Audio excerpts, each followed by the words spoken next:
Harper Audio presents A Night In with Audrey Hepburn by Lucy Holliday. Read by Anna Parker-Naples.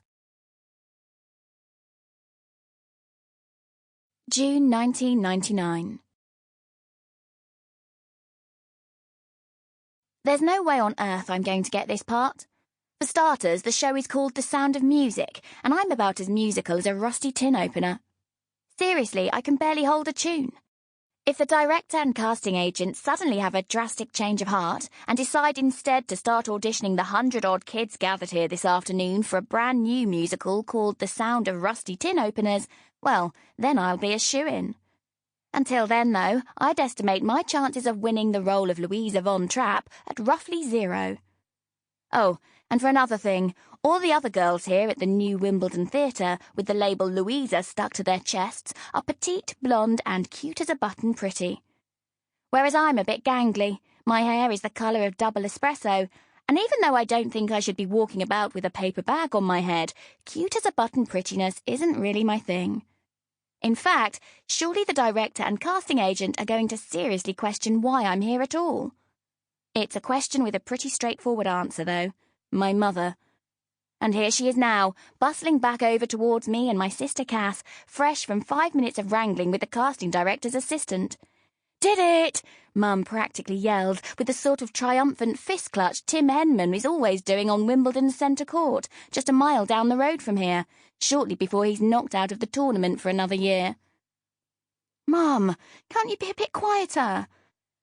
I mean, embarrassing enough that she's forced me and Cass to come to the auditions in matching egg yolk yellow dirndls, though actually Cass, a cute 8-year-old, looks rather fetching in hers, whereas I, an awkward 13-year-old, look like a badly stuffed rag doll in a much smaller rag doll's dress after eating an entire deep pan pizza.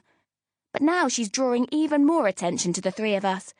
"They've agreed to move your audition half an hour earlier, Cass," Mum is going on, ignoring me, "because of the family emergency we have to get to." "What family emergency?" asks Cass.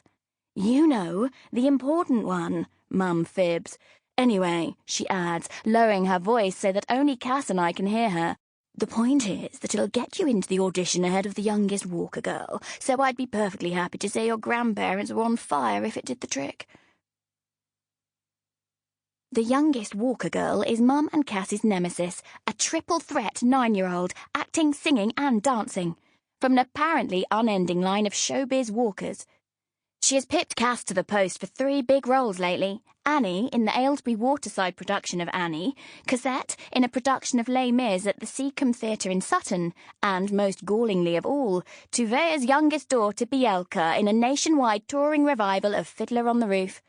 In fact, she's over in the far corner of the lobby right now, practicing some stunning-sounding arpeggios, and occasionally, for no terribly good reason at all, sinking into an impressive splits.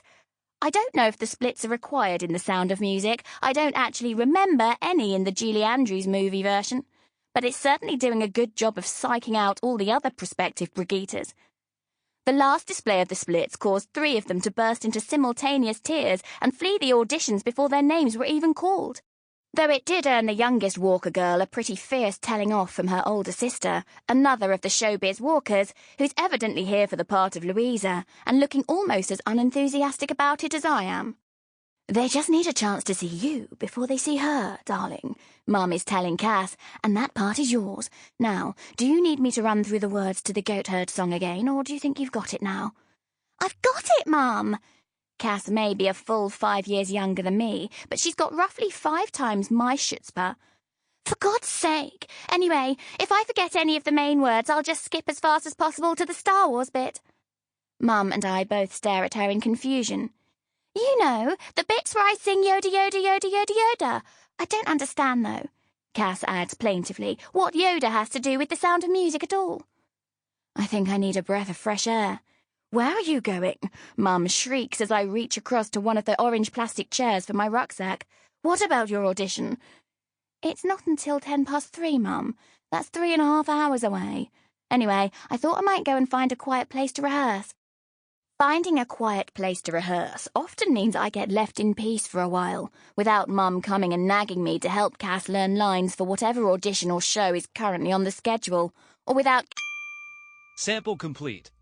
Ready to continue?